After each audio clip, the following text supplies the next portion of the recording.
How about now? Did that work? Is that working now? I feel like I'm loud as fuck now that I realized I had that on mute the whole time. Is that any better?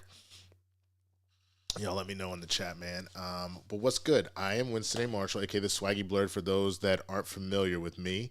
If you're new here, thank you so much for joining us, man. I appreciate that. I'm sure most of you know me from all over the place. You've seen me on Collider. You see me on Blerds in the Hood. You see me on Spill the Tequila and Game Time with Roka. You see me on Capes and Cows with Christian and Coy. I've been all over this motherfucker. Some of you know me from like TV shit. Like you see me on Superstore or Disney Channel and all that good shit. Um, Recently from a Sam's Club commercial that man, thank God for that Sam's Club commercial. That's actually why I'm here with you right now.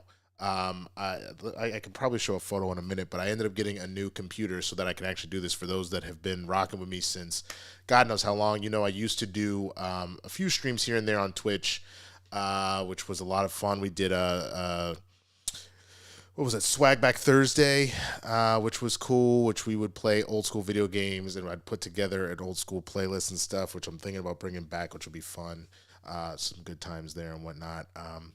But the main issue kind of became that the computer could not keep up anymore. The computer could not keep up with any of the shit that was happening. And so when that happened, you ended up in a situation where it prevented me from being able to continue to be live and stuff like that, which really fucking sucks, man. So, did the Sam's Club commercial, which is dope. If y'all, hopefully y'all saw that. I was doing a lot of these shows, not live, Blurred Breakdown here. This is something I started last year. I wasn't doing it live. I was pre-taping it and editing it, which was great, but then the computer finally kicked the fucking bucket, man. And really couldn't do much of anything anymore.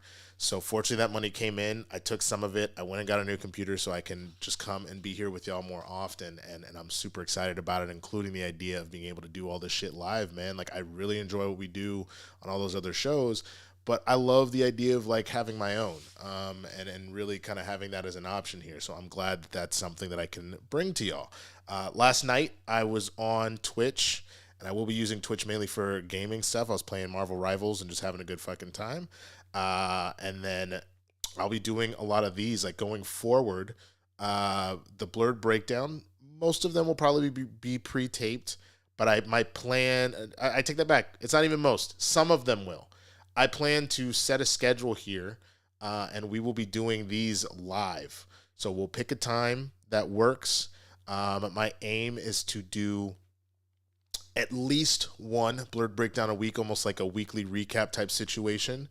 But I may ultimately end up in a situation where what I will do is I will do it multiple times a week, depending on how we're doing, depending on how the viewership is. We'll definitely we'll potentially do more than that. And, you know, the other things, and I kind of wanted to talk about this, the other things, and for the playback, I will probably clip out some stuff. I'll clip me working on things or whatever, and repost this. But I will, the schedule will be at least one of these a week. I'm going to start doing reactions on the channel. That's something that I'm really excited about. I've done that for trailers and stuff. But now that the computer can actually handle it, I'm actually going to do reactions to shows and movies like you've seen, you know, all of the other crew kind of do. You've seen, you know, Christian doing that, doing the MCU rewatch. You've seen the Real Rejects do that with like episodes and stuff. The main thing above all else is that I'm a one-man crew. Everybody on those sides, I know obviously like Greg does a vast majority of his stuff with the Real Rejects, but he does have people to kind of help out and things like that. So since it's all me, and I figured out how to do it, until I can afford to potentially have somebody help me out with that stuff, I'm going to be doing it on my own, which will be pretty cool, but I know what I'm doing now. So I think what I'm going to start off with that, there was a segment I was doing a while back called CPT Reviews, or we'll do CPT Watches. For those that don't know, that's Color People Time. There's this whole this whole thing about how black folk, niggas, be late to everything. Right? And so the main part of that is it'll be either a rewatch of something I've seen before that I just want to rewatch and react to, or it'll be something that CPT, I'm late on it. I should have seen it by now, but I haven't. So like a good example of that would be I've never seen the original Crow. I haven't seen Braveheart. Um, I haven't seen Taxi. I'm not proud of that. Taxi Driver, excuse me. I'm not proud of that, but I haven't seen that. So there's a lot of really good stuff that's been out there that I haven't seen, and so I will be circling back to that. Real quick to Sean Brennan. I did watch the game today. I was expecting the Texans to win, and that's exactly what they did. I am not shocked by that at all. I am also not shocked by the way that the Steelers, at least before I started this, were getting absolutely shellacked. Let me double check and make sure that that's still going on like that. Why did that disappear? I don't like that. Oh, if I go out of OBS, it disappears. That makes sense. Okay, that's fine. I just want to pull up the Prime. I want to pull up this game. I'm going to have it off to the side. I hope you guys are also, bitch. What you mean join Prime? Motherfucker, I done been joined Prime, you son of a. Oh, sorry. I just want to have this up here. I'll mute it. The fact that my computer can handle that too is fucking awesome. I love this thing. For those that don't know, I got a Mac Studio, which is pretty dope. I wanted to stay in the Apple family. Obviously, a lot of the stuff is better with PC stuff, but based on what I've been doing for the editing things, based off of various things that we've done here out here in LA, and I've been training to become a DIT and Digitech. For those that aren't familiar, they're kind of the people that are managing the data files and the actual footage of photo shoots and video shoots. If you look in movies as of late, and if you're a credit watcher like I am, you'll see them on there. You'll see the Digitech listed there, or I think it's DIT.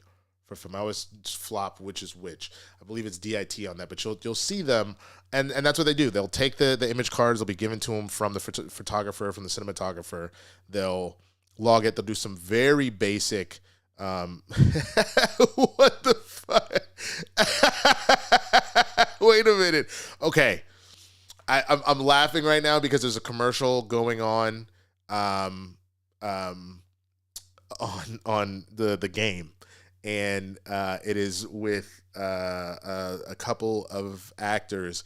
I literally just auditioned for what looks like to be the next set in this series of commercials. So that if that's what the vibe is, that looks like it's going to be a lot of fun, and I hope I booked that. That'll be fun. Thank you, Haskell. I'll get to that super chat in a minute, man. I really appreciate you on that. Thank you so much. Let's see. I want to see if there's a way for me to make sure those don't go away, because a lot of times when using the StreamYard, they'll just sit there. I want to make sure that I can keep your super chat around. Oh, no, don't do the thumbs up shit, motherfucker. It's got to be around here somewhere. That's fine. I'll figure it out. But I lost my train of thought. What was I talking about? Oh, Digitech and DIT. So they're the person that will get the footage from the cinematographer. They'll get it from the photographer, and then they will make sure it's secure, organize it so it's set up in the way that the editor on the team likes it preferred, do some basic color correction stuff. They are essentially making sure that the day's shoot, whether that be a film shoot or a video shoot, is not lost for any reason. They get paid a lot of money to make sure that happens, because obviously if you're working on, Superman, and you were given the card of Superman fighting the villain, and there's been hella explosions that they only had enough, it was a $5 million budget for that day. If that disappears, that is a $5 million day wasted. So it is a very, very important, very, very respected job. It's a field that's growing because I want to say they've only really gotten some importance in the last, call it decade or so, if not less, as things get more and more digital and all that kind of stuff. So it's something that I'm training to do. It's something that I'm hoping will be kind of my, outside of acting stuff, my main bread and butter. So, all the other side hustles, gigs I do can just disappear. And then I can really just focus, on that. I can focus on my acting. I can focus on my own content creation, and my own artistry and filmmaking. and then that would be my main gig, and then pick those up as I need them, which would be awesome. So all that being said, man, I got this specific machine so it could do everything. I built it up pretty powerfully so I could do it. I really wanted to wait for that M4 chip, for those that are tech heads like I am, to be in the next Mac Studio, but there's talks that that's not coming till the summer, and I didn't have time to wait because I was genuinely concerned about all of these tariffs. Every single economist said, if you have a major purchase you need to make, now is the time, and then don't spend any money until we really know what this next administration's economy looks like. You really want to protect yourself as best you can, and that's pretty much what I did. I said, fuck it, the computer's gone out, I got the money right now, let's make it happen. And now it's time to earn some of that back. And so that's to be here with you. That's to bring you the daily news. I really enjoy doing the Blerd breakdown. It's a lot of fun. The live shit will make it a lot easier. I'll be honest with you, because with it being live, it's just going to make me be a better host as is. It's something that I've been trained to do. But when you're not live, you can get a little lazy. It's one of the things that Christian was talking about making, capes always used to be pre-taped. We went back to the live element. You got to be there in the moment and stuff like that. But also just the idea of so then any jobs that I do out there, you got to be able to stay on your toes, stay on topic, all that kind of stuff, move on the fly, etc. So all that good stuff. But yes, as Haskell said, please send in those super chats. Please send in the Streamlabs. It's also an option. Let's see if this button works. Let me try this. I wonder if it actually does what there it is. If you'd like to donate or ask a question, you can go to streamlabs.com/theswaggyblerd or throw in the super chat. I'm glad to know that this stuff works. Like I said, this is going to be a little bit of a test day, but we will cover some stuff. I need to, let's see here. Give me a second, because what I'm going to do is here. We've jumped over real quick to the next one. I'm sorry that I'm upside down. If for whatever reason it loves to flip me upside down every single time, which is super annoying. Flip. Nope, bitch, that's not what I wanted. We're going to flip vertically. There we go. All right, I need to sit up, work on my motherfucking posture. Let me see if that still looks good. I'm still centered here. Okay, good. Then I wanted to add a few things. We've got the news template right here. That's good. I don't need the Falcons asset. Where even is? Oh, it doesn't even know where it is. That's fine. This was from the last Blerd breakdown I did with the Falcons and everything. So we'll drop all that out. And then what am I going to add here? Again, thank you for your patience. Like I said, this is going to be kind of a low-key one. In the future, things will be a lot more organized and kind of set up. Because I needed to go get the haircut, I'm happy to get it. I saw someone saying they like the fresh fade up. I appreciate it. Clean up the sides, got this trim a little bit. He went and hit me with the, with the beard, everything. Man, I got a whole story about all this though, because there we go. Drop that in there. And then I'll bring up random little assets here. We're just going to do that together. You're just going to have to bear with me. And you'll get to actually see what all we're talking about. Y'all are getting to see how the sausage is made, bruh. All right. Normally I have to set all this up. This is the same thing. Christian does the same thing. We got to put all the photos and shit in here that we're going to talk about, which, yes, we will talk about some Marvel Rivals, which I will be playing. We'll switch over to Twitch once we're wrapped up here. This was another big story. I'm sure y'all saw. We'll talk about that too. Good for them. Little young lovebirds. Petey and Petey and MJ done found love in each other. We're gonna talk about that.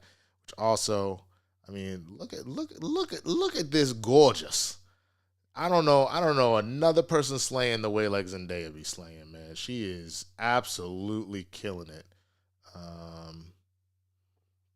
genuinely wish, you know, in another universe where I was younger or she was older and worked on the project together, that would have been cool.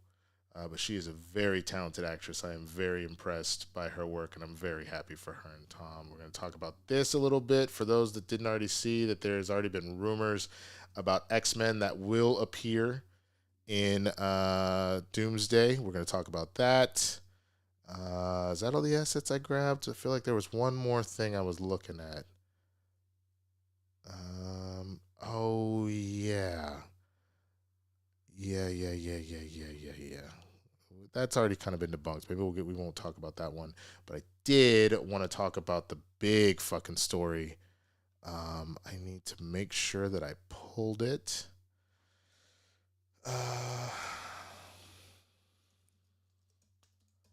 This one. Whoa. Oh, it's going to grow? Oh, we're definitely talking about this now. All right. Hold on. Okay. So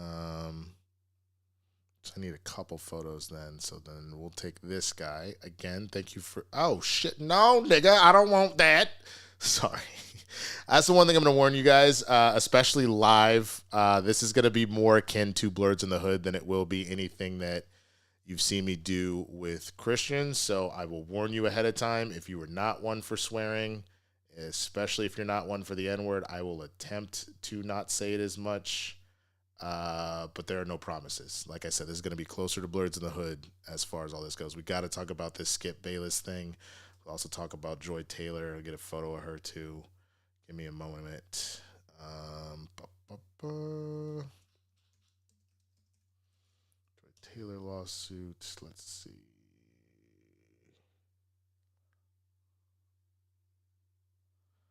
Okay, and then finally, yep, we're gonna take that. Need that image. That fat gotta talk about that fat bastard. Fucking what's his name? It's fucking Jason Whitlock. I hate that man. Good God. What a fucking fuck. All right, let me pull this really quick and let me see, because I think I saved the video. And thank you for your patience. Like I said, we are working our way through it. I promise in the future things will be a little more organized, but I needed to make sure that I could get shit to work. So all that being said, as you're waiting, and I do appreciate your patience, again, if you have questions, hit up the Streamlabs, hit up the Super Chats. I definitely want to talk with y'all. I'll acknowledge some of the chat as I can, but that will be the easiest way to guarantee that whatever you want to be talked about will be talked about. Oh, this is funny. We'll do this one. I do find that one very funny. Okay, and then let's duplicate that and go back to the bookmarks. Where is it? Just oh.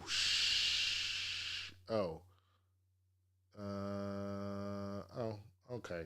Well, then that's less fun. I was going to talk about apparently they found Drake's daughter, but apparently it's not Drake's daughter, so we're just going to go ahead and say never mind on that. Is this the thing? Does this have all of it?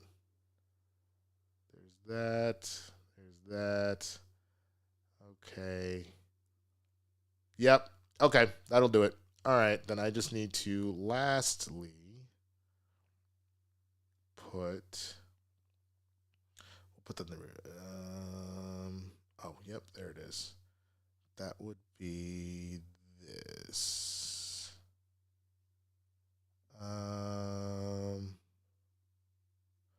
Yep, that's fine. You can do that. Let's make sure that that is what we're looking for.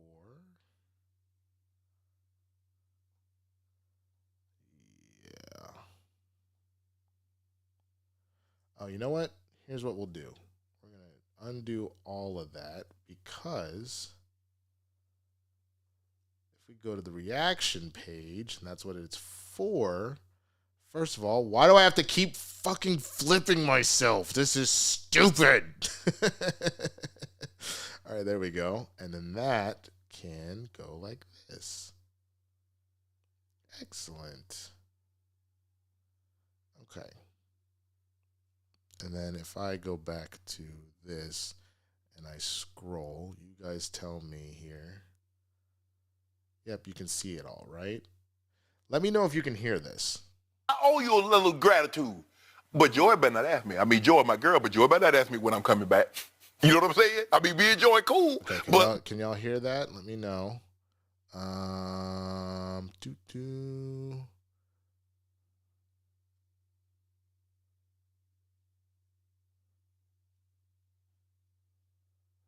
Oh, I should talk about Mike McCarthy. We can talk about Mike McCarthy. That's another good one. We'll do that. Okay.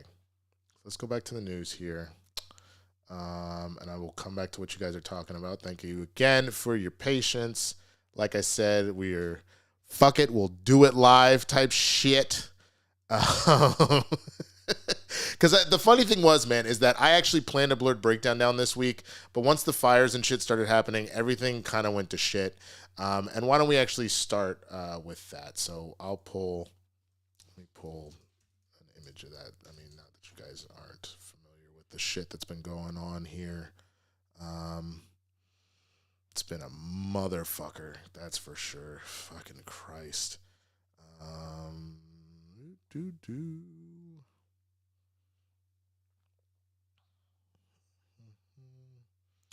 we go. Then you need to go here, and we enhance. Okay, the helicopter. Yeah.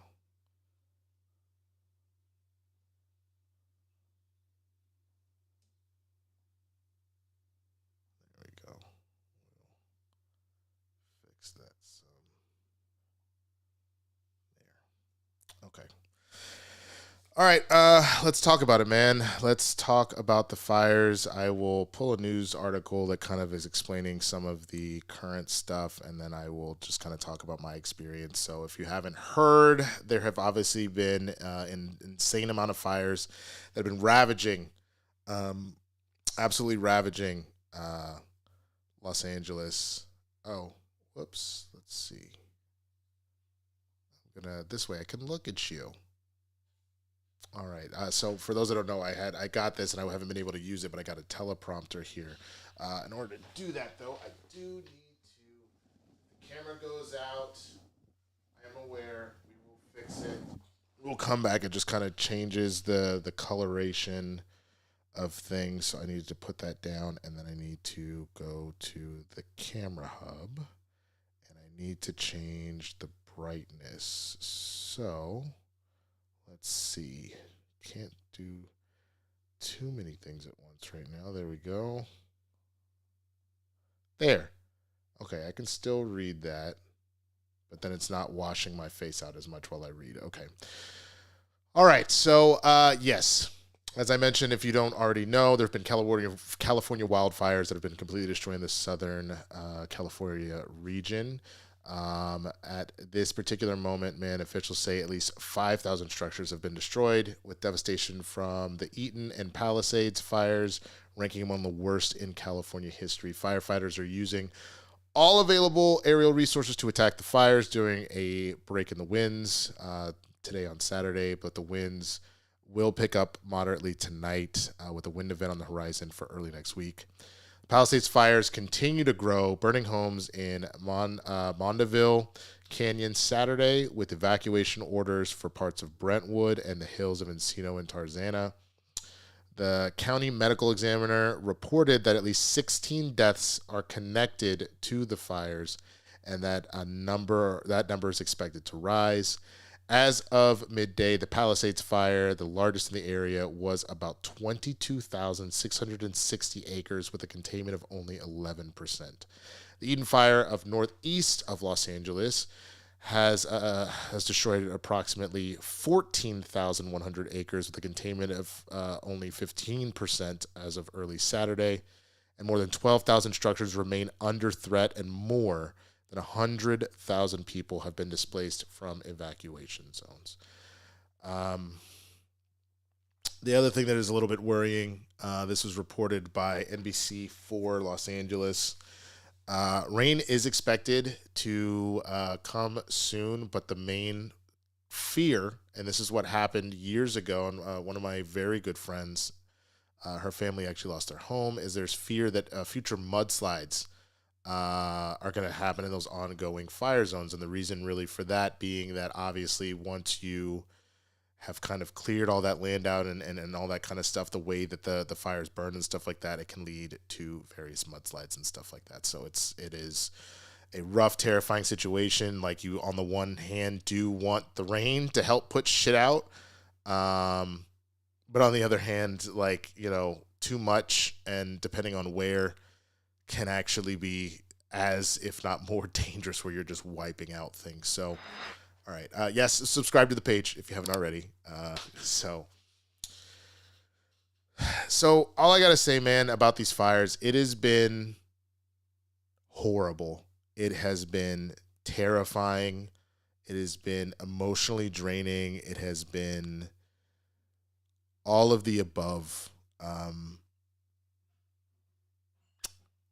You know, it started out in the Palisades. And the funny thing is like, people, I think the thing that's really gotten to me about the fires, and my friends and I have been talking about this, is just how sometimes people can be really callous about how they talk about stuff. A lot of people are just like, oh, well, those LA elites, you know, all those rich actors, oh, woe is me, my house is gone. I don't think a lot of people understand that, like, yes, there are a decent amount of people who are fairly well off that live in the Pacific Palisades, but not everybody. A lot of people are renting. A lot of people, they may just have family homes that are there. There's all types of people there. There's definitely a richer part of the Pacific Palisades, but there's plenty of people that are just your standard everyday folks. And whether you be rich or not, losing your home, losing all of your possessions, losing mementos and memories and things like that fucks with your head. It is devastating. There's other things involved in it. Like, for example, insurance companies have been purging, coverage for a while. It's something that's been happening for years, but there has been a massive uptick in the recent year or so, and especially within the last few months, a number of people just lost fire insurance coverage because they were purged by various insurance companies, and then this happened. And so when people say they have literally lost everything, that is not a fucking joke. It is really, really serious. And I've witnessed so much of it firsthand, of random friends, friends of family, all that kind of stuff, seeing this happen. Like, my sister just bought, she had her starter home. She just bought what is, her forever home. She's fine. But her contractor, they're still, I had, for those of you that had seen a couple times a dog walking back and forth, a Shiba Inu, that's Yoshi, that's their dog. We watched her for about just under 6 months because they bought the home, but it needed a lot of construction work and they couldn't have their pets. So we took their dog, their cats went somewhere else. So their contractor, one of his guys lives out that way. His family copped in the car. They at that point it wasn't an evacuation quite yet, but they needed to go run whatever errand they had heard. They're like, oh, well, let's grab some clothes. They'll get it contained, whatever. But what people weren't ready for were the Santa Ana winds, which are late. They do not normally come in January. Those motherfuckers are normally like an October, November, early December situation. And those motherfuckers showed up now. So you literally, you know how you joke, like it wasn't a joke, but you remember how there was the whole fire tornado shit going on? Now instead you had a fire cane. You know what I'm saying? It literally sounds like a super move Storm might use in Marvel fucking Rivals, man. You literally had a situation where these fires were burning and the winds weren't blowing the fire out. It was fanning embers at 100-mile-per-hour winds, where normally the fire department would be able to get it quicker under control. You were blasting massive embers onto the next building and the next building and to the next set of trees. And then this shit just got completely out of control. So this family left literally with just a change of clothes. And the next thing you know, everything gone. And unfortunately, so the main contractor, he had loaned his truck to his guy to take it to his house or whatever. The truck's gone too. So like people big and small losing things, vehicles, property, you know, all that kind of stuff. It was horrible. And then I was sitting here, I was concerned. I kind of put stuff to the side. But then the next thing we know, we get an alert that that the Hollywood Hills are on fire, that there's something known as a sunset fire. What up, Joseph Ashley? Good to see you in here, man, and thank you on the haircut compliment. I appreciate it. So all of a sudden, I live in the Hollywood area. All of a sudden, we get notification that the sunset fires are happening. The sunset fire is happening, and it is destroying the Hollywood Hills. Again, plenty of rich people up there, but plenty of not rich people.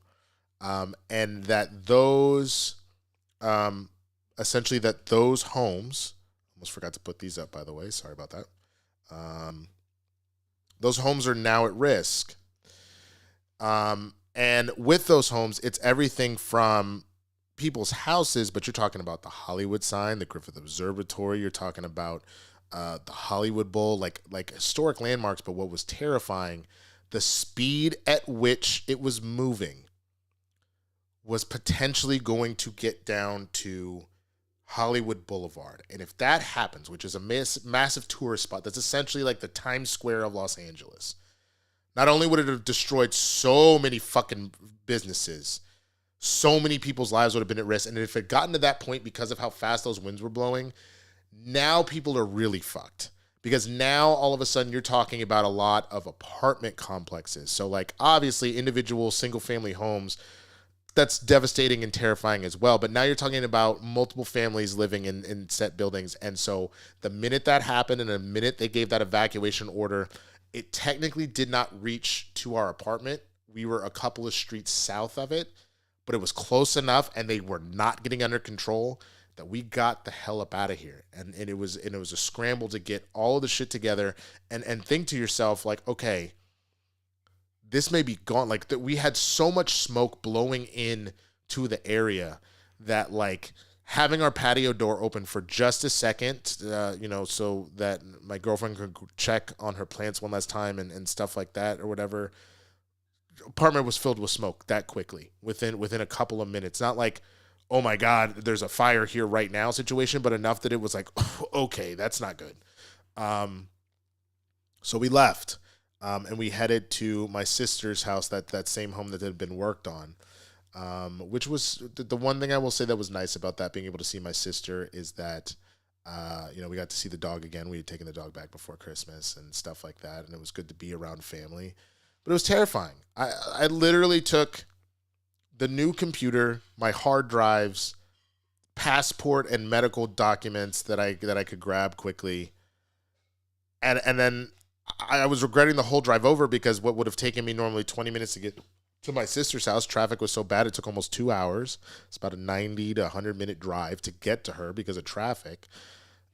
This idea of like, I may have just lost photos of my grandfather that can't be replaced. I may have just lost like things from high school, like either like letters and stuff to friends, yearbooks, like all just childhood stuff. Because at this point I have most of my stuff here with me. And then when we got to my sister's, one of her best friends, his house is in the Hollywood Hills, and he had put his entire life savings into that home and rebuilding it and restoring it and all that. And he grabbed his dog and he grabbed some clothes and documents, but the same thing. He was concerned he was going to lose everything. Now the blessing was when it was all said and done, his house, obviously my apartment was fine. And I'm very grateful for that. But his house ended up being fine-tuned. They got it contained. He wasn't the section that got burned up, but plenty of people over there did. And so I just say all that to say, man, that, like, look, I know people are on all sorts of the political spectrum about stuff. If an individual person is a piece of shit and you want to like go at them about something, I'm not gonna hold anything against you on that. That's the thing. But this idea that the number of people have been like, ugh, you LA fucks, that's what you get, or whatever, who cares, you rich bad. Most of us are not rich. Most of the people in the industry, a vast majority of us are not rich. We are blue collar, day to day, trying to make it happen and just working in an industry that we're either, it's the main thing that we're trained in, so you can't make a transition, or it's something that you love more than anything, and we're just working class people. Most actors too. The ones that you see that are on TV shows, some of them end up being fine because they've made a lot of money if their show goes into syndication or they do a few shows. But a lot of them, I'm sure you've seen the posts of like one of the actors from the Cosby Show was working at Trader Joe's not too long ago, and people were making fun of him, and like now he's at least got some more work. Just all sorts of stuff. But like myself, a number of other people, we do commercials here and there, and so you'll make a couple thou, but like let's say you do like that commercial I did. I want to say post taxes and post paying my agent, I only pulled about 5,500, which is a good chunk of money. Nobody's scoffing at that, but do you see how that's not gonna feed me for a year, which is why I have to do a multitude of other jobs in order to make shit happen? You know what I'm saying? Typically when you see like series regulars on TV shows, those base contracts tend to be somewhere between 15,000 and 20,000 per episode. That's for network TV. That's not for Netflix. Netflix, that was part of what the strike was about. People were only getting paid like $2 or $3 grand per episode. And if you're only doing 8 episodes and that show only shows up every 2 fucking years, you do the math. That's really not that much money. That's only what, 24, like what, $3 grand by 8? That's only $24,000. And again, that's pre-tax and that's pre-paying your team. So again, I say all that to say that there are definitely people that have made it in this industry and have had very, very good lives. Let's not pretend that they aren't, but a lot of folks are just working class, blue collar people. And so that is why I'm just saying that people legitimately, I wish there would be more empathy, rich or poor or in between, for what just happened, because that is someone's entire fucking life, man. Yeah, so that's all I'm really going to say on that, unless there's something else you guys want to talk about as far as that goes. But definitely let me know what you think in the super chats and in the Streamlabs. I'm going to open the Streamlabs. Let me read the 2 super chats I saw come in already. We're trying to get 10 super chats tonight. If we can get 10, that would be fucking awesome. That would mean the world to me if we could make that pop off on this stream. But let's see here. I see Haskell. He says, I don't know if it'll let me pop it up on the screen. Go to channel activity. I don't think it will, because this isn't StreamYard. That's fine. We will. But Haskell says, here's 1 out of the 10 goal super chats. Congrats on the new computer and not being on mute anymore. Chargers suck and Pitt just scored. It's 28-14.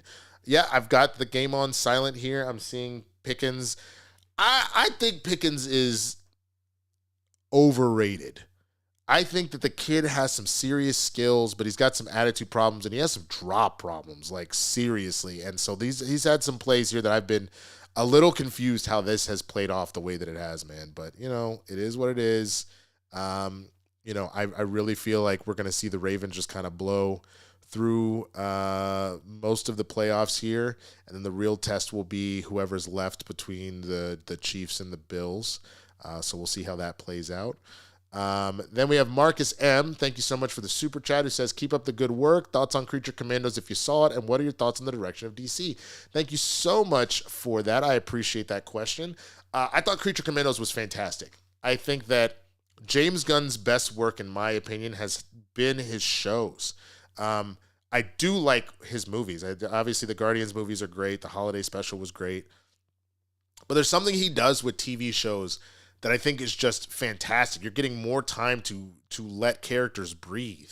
And so he really goes there. Every single one of those Creature Commando stories was fucking heartbreaking. And I really appreciate the fact that, like, there was this past week, there was something trending of what was it? It was like James Gunn, doesn't know how to write women and things like that. And you can see certainly where things have evolved over time. But one of them was talking about how, the princess was in this, just further goes to show overly sexualized and blah, blah, blah, blah, blah. And I was just like, I get that she is a very horny individual, but like, especially if you've seen the finale, she may be one of the best written characters in the show. Like, real talk. Like, she is so good at what her ultimate character storyline ended up being. I do see that we have a Streamlab. Let me go over there real quick. Thank you so much for that, Matt. And yeah, if people have asked if there was a preference, my preference would be the Streamlabs because they take a little bit less, but I am happy with the Super Chats too. I will count this towards the goal. And the goal here is just going to be a real simple one. If we hit 10 donation Super Chats or Streamlabs, I will do an AMA at some point next week. I'll just kind of chill here. We'll just hang out, and I will do an AMA. We'll do like a good 30 minutes or something like that, and you can ask me whatever you want about the industry, about my life. If you want to know Schmodown secrets, I don't care. So yeah, we can do all that. So Matt Thomas says, thank you so much. He says, Big Bro's hair looking fuego. Donating what I can help. All love.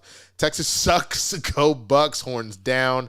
Funny how you didn't go live on Twitch trying to avoid getting those subs to watch Twilight, I see. No. So you missed the beginning of it. What I mentioned for the time being, I'm not going to really dual stream right now. Anything kind of more news, chatting it up, hanging out related will be here on YouTube. Anything more game related, so me playing Rivals, I might get Swag Day, Fun Day back in the mix. I'm definitely thinking about doing Throwback Thursday. Again, that will all happen on Twitch. The gaming stuff will stay on Twitch. The more news, reactions, all that stuff will be here on YouTube. Just to kind of separate them out. There may be a point at which I cross-pollinate, but for the time being, that's how I'm handling that. So, yes, I'll throw that in the chat. Again, someone is asking for the Streamlabs link. So, again, here you go. If you'd like to donate or ask a question, you can go to streamlabs.com/theswaggyblerd.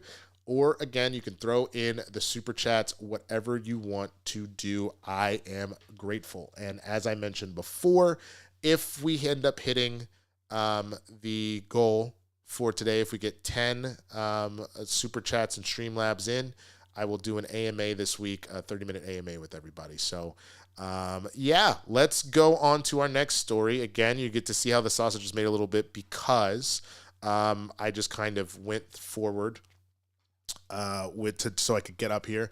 Oh, shout out to Galaxy Geeks. I see y'all in here. I had to swing by and show some love. I appreciate that. I'm assuming that's Luke.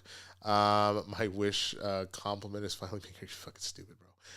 Shout out to Best Santos, I love your content. Thank you so much. I appreciate that. I saw somebody else saying that as well earlier. Somebody said, sir, I've been watching you for years. I hope 2025 is well to you, Brody. I got to watch more videos on this channel. I love you and you. I love your and Christian's back and forth and how you and Koi have evolved is dope. Thank you so much, man. I genuinely appreciate that so much. And yeah, that's really the goal, is that I want to make sure that I'm kind of putting myself out there too and really handling my own business. So I genuinely appreciate everybody like that that is showing some love, man. And shout out the 20th Super Chat on a live stream. 20th ever. Let's fucking go, baby. We growing, bitch. Daryl Stokes at Blerd Lines Entertainment says, donated a super chat. Thank you so much. Speaking of DC and women, did you see what Andy Muschietti said about why people don't like The Flash? I did not. You don't have to throw in another super chat unless you want to. I would appreciate it, but point me in the direction of what it is. I am very curious as to what he said. Damn. Yeah, let me know. And then I got one more from old Mr. Chris. Thank you so much for the donation, who says, glad you're hanging in there. This one is for the nerves. Thank you so much.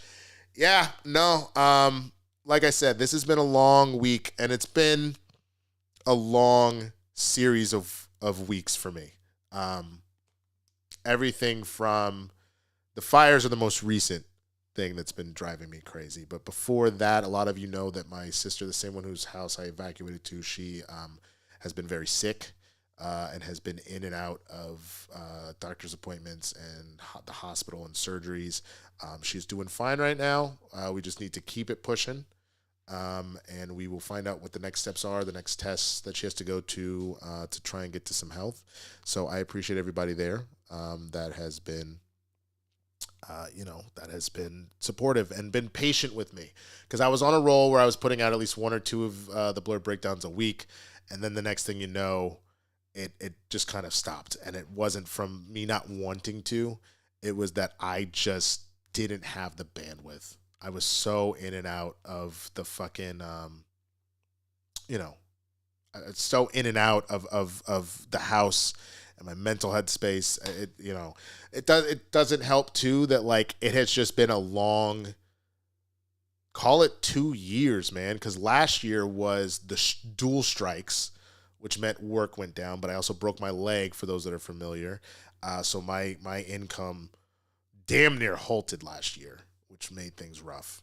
And then after that, we ended up, things kind of came back. But it was a slow fucking year in the industry. You know what I'm saying? It was typically, I would end up getting somewhere around, a slow month would be 2 auditions in a month. But on average, I was getting about 4 months, about 1 a week.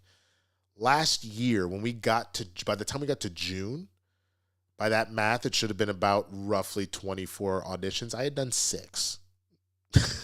I had done a quarter of what I would have done by that time, which was fucking crazy. So the flip side of it is, once IATSE kind of sorted out a majority of their negotiations, things started to pick up a little bit at the end there. I was obviously able to book that Sam's Club commercial, which was dope. Just to show that this year is already starting off on a better foot, I've actually, when we wrap up here, part of why I got the haircut, I will have done 4 auditions by Tuesday to start the year already. And it hasn't even been 2 weeks yet. So that just goes to show that things are getting better, which is fucking great. Like, it is, trust me, it is great. I do not plan on walking away from my career, but I do have to transition into something more stable. So building this out, working on the DIT and Digitech stuff, that is something that I'm doing as far as that goes. But I would like to continue to work on a craft that I've spent so much time and so much energy and training and doing, you know what I mean? So I'm glad that things are getting back to normal, and we're crossing our fingers, man, that, a few of them commercials, a few of them, a little bit, you might see me on TV stuff, we're hoping. So throw up some good luck and some cross fingers on that one. I would appreciate that. But yeah, the fact that things are rolling like that is a very good sign. I normally try and keep my hair around the same length, and a lot of the stuff with my headshots has it a little bit longer, which is why a lot of people are like, why did nigga looking all fucking crusty? It's purely just because you got to kind of stick with what is kind of going there. There are some photos that they're more like this, looking extra clean and shit like that. One of the auditions specifically is like, hey, homie got to be super put together. He got to be really zen. He got to do this, that, and the other. And I was like, all right, let me go run and grab this cut real quick, which of course, one barber, I don't know where the fuck he is anymore. He was starting to mess up a little bit, so I stopped going to him quite as much. Then I got a new barber. He's dope. He just tends to be pretty expensive. And the other issue is he has a specific policy that if you try and get him same day, like if you didn't book it in advance or whatever, that shit goes from like $90 to $250. And that's mainly because he kind of cuts more as like a side hustle. So I was like, I am not paying $250 fucking dollars for a haircut right now. Absolutely not. So then I found another dude that I had gotten an emergency. He apparently moved back to Miami after the New Year, so that's got me fucked up. So then now I went to a place across the street. I just called. I said, yo, you there? Like, what's it? No, it's not cheat on your barber if your barber gone, nigga. Don't do that shit. So I called across the street. I said, y'all got any space in the chairs? I got this audition I got to get done there. I said, come on in. And This brother fucking killed it, bro. It's looking extra crispy. He went with the razor blade to like get on the edges on the beard. You see how clean that shit is? Like, now I will tell you the one thing that had me fucked up. When he finished, because any brother knows or anybody that's gotten a buzz cut before, man, or a fade, you know that like the whole thing with the clippers, you'll end up clipping part of your you'll end up exactly. My barber bouncing doesn't count, so you'll end up with like little mini cuts, and so that's why at the end they'll normally hit you with some sauce. They'll hit you with some sort of solution. Typically they're alcohol based to just kind of clean the area and all that kind of stuff, right? So, but it shouldn't hurt because that means that they're being delicate with the clipper versus just big. So I will say he did a great job, but that nigga was just kind of banging against my ear and shit. That's why I hated getting haircuts as a kid. When he finishes, I was like, oh, that look clean as fuck. Wow, you killed this shit. And then all of a sudden he said, with his own little sauce that he says, I just started wilding. Everybody in the barbershop stops laughing because he was born here, but he was raised in Mississippi. And they're like, man, that's that Cajun shit down south. Whatever he puts in that bottle, I said, bro, that shit was spicier than the jerk chicken I had last night. God damn. So, but it worked, man. If it's burning, that means that there are cuts there. You're cleaning them out. It's good stuff. But yeah, it is what it is. I will be looking more towards if my first barber is missing, the second one moved back to Miami, the third one wants to charge fucking child support numbers, bro. This might be my new barber because he charged a regular price. It was still pricey. I won't lie. I think it's because it was last minute, and I think because it was the beard and the haircut. If you just do the haircut, a lot of places out here it's only $45. If you do the beard and the haircut, it adds to it. So it was $70. So it's not cheap. But it is certainly better than dealing with my homie doing $90 off rip. You know what I'm saying? I like to tip too, so like you have to make sure you throw him an extra couple bones in there and stuff. But yeah, so that's what was going on with that. So I saw another couple questions. Somebody asked what camera I use. I have a Sony Alpha 6400. I really enjoy that camera. The main thing that I'm finding right now, and that's kind of why I was fiddling with it, I got this Elgato prompter, which is great. The only problem is the camera display is reflecting just a little bit. So like, look, if I turn up the brightness all the way, you see how I got a little blurry there and like it almost feels a little blown out. I can see the best with it like that, but for whatever reason, it is hardcore. I almost want to pull the camera out some, and I may try and fiddle with it again a little bit more. But if I bring it down, so the sweet spot is about here, I can still see it. It's a little dark, but I can see it. Yeah, a regular price in LA, it's somewhere around between $45 and $55 for a haircut, bro. Fucking sucks. It absolutely sucks. Joseph Ashley, I believe you are also in Los Angeles, if I remember correctly. Correct me if I'm wrong, if it's around the same down in the hood. But like in the hoods of NoHo. That's a good idea. Maybe I could change the color profile on the prompter. I didn't even think about that. Let's see. Scrolling overlays. Color. No, that's not it. Going to cancel that. That's a position. Yeah, it doesn't really have like a dark setting, unfortunately, from this. Yeah, I can only adjust the brightness, really. It's fine. I can still read it. It just isn't ideal. I would rather have it be a little bit lighter than that. You're in South LA. So yeah, how much you cut your own hair? Okay. Joseph actually said he saw a stripper getting her coochie buzzed up. Oh, that's it for the Steelers, man. I hope Mike Tomlin doesn't get fired, bro. I love me some Mike Tomlin. That would be a shame. But again, the Ravens are just really fucking good. They're one of the favorites to win this. Change the color settings on the camera. That's not a bad idea. I could probably change the white balance a little bit. That might do it. Okay, I'm gonna have to look into that. I'm gonna have to think about that and fiddle with that a little bit. But yeah, and I want to say I saw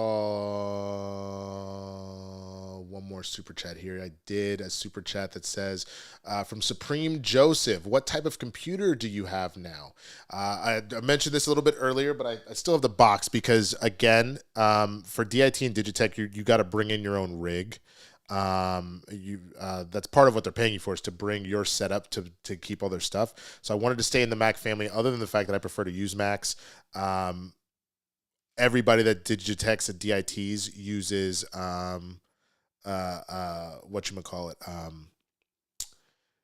Macs. And so I have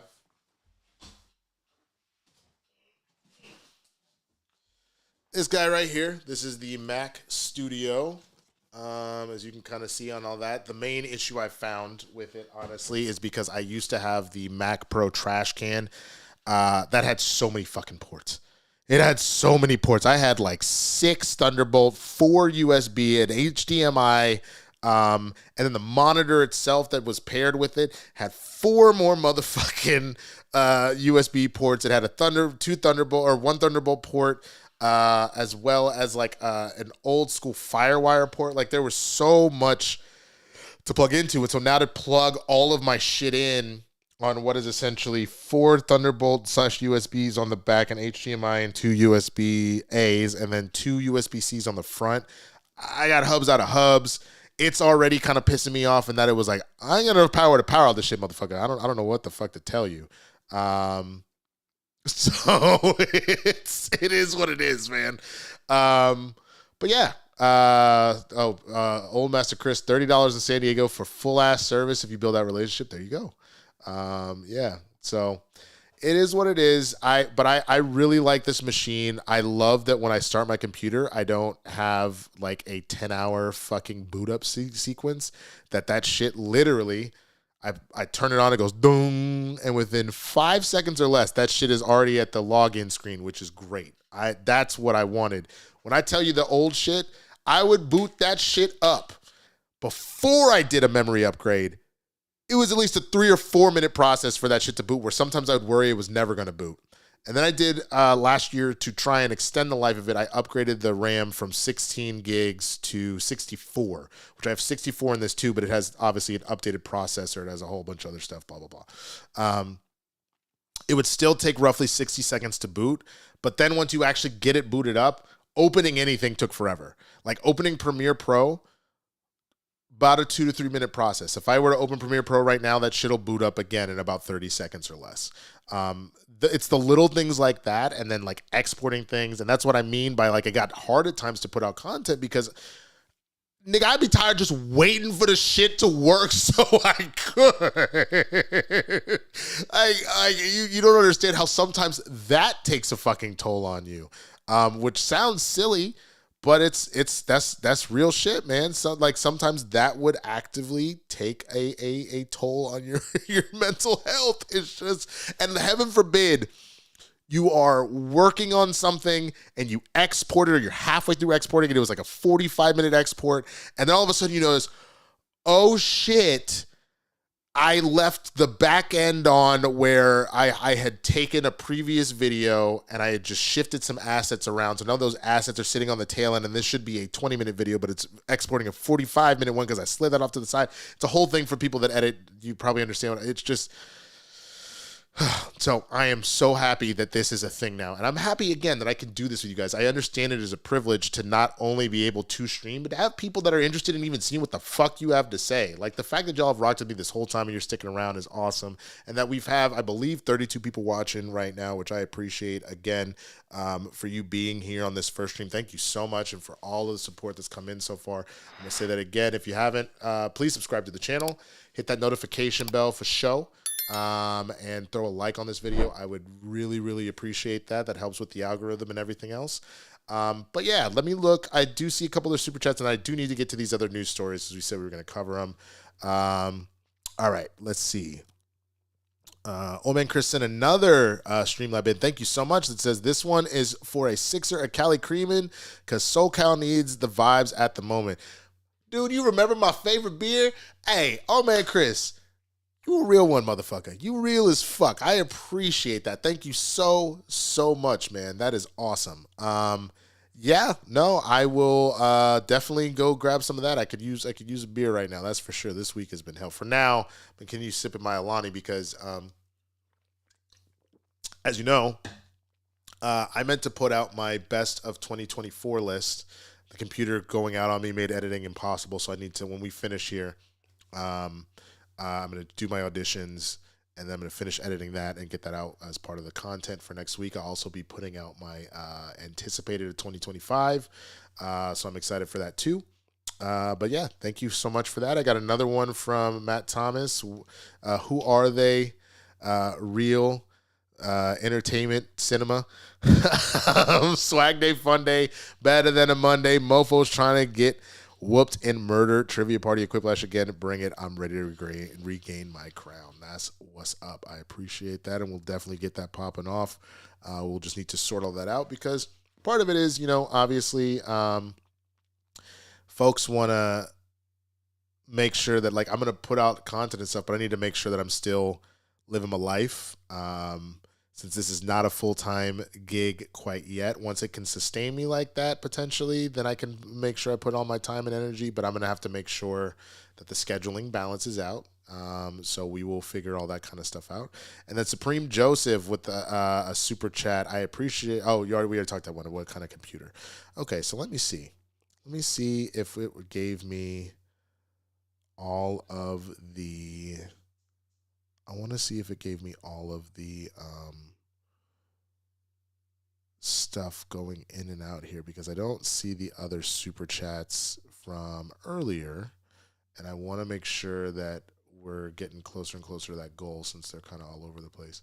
Okay, so all right.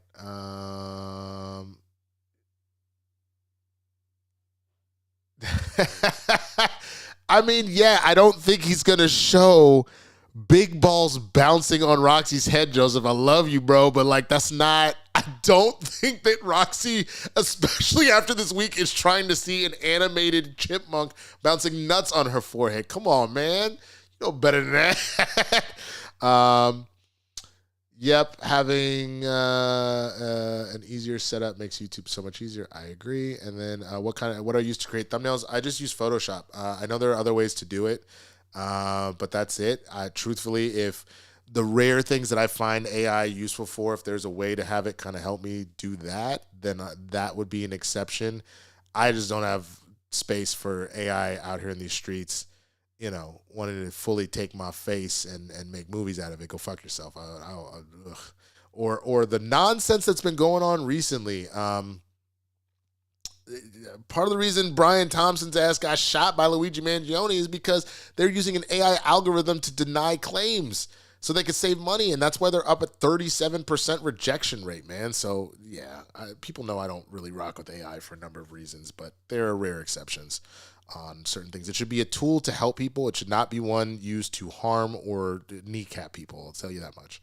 All right, let's go to the next story. We talked about the fires. What was this one? Whoops, why are you still open? Yeah, we could talk about this. Hold on, let me make sure. I'm trying to remember. Was that the first story I was doing? I guess it might be. Hold on. No, the first one was supposed to be. Oh, it's supposed to be this. Okay, we'll come back to this.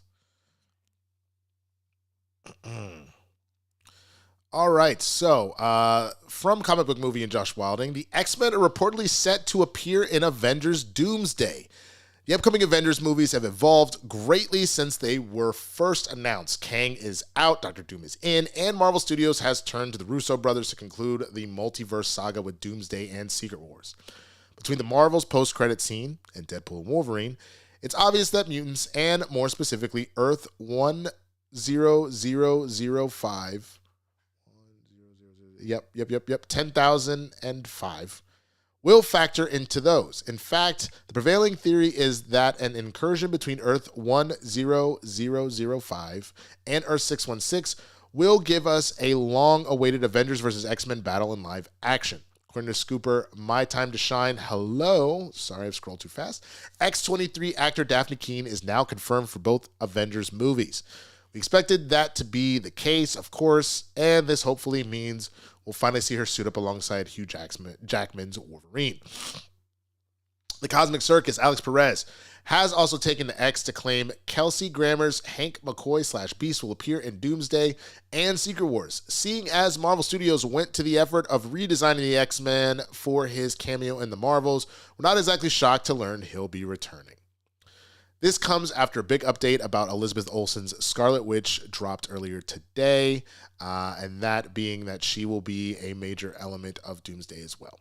Talking about bringing the X-Men into the MCU last summer, Marvel Studios president Kevin Feige said, I think you will see that continues in our next few movies with some X-Men players that you might recognize. Right after that, the whole story of Secret Wars really leads us into a new age of mutants and of the X-Men. Again, it's one of those dreams come true.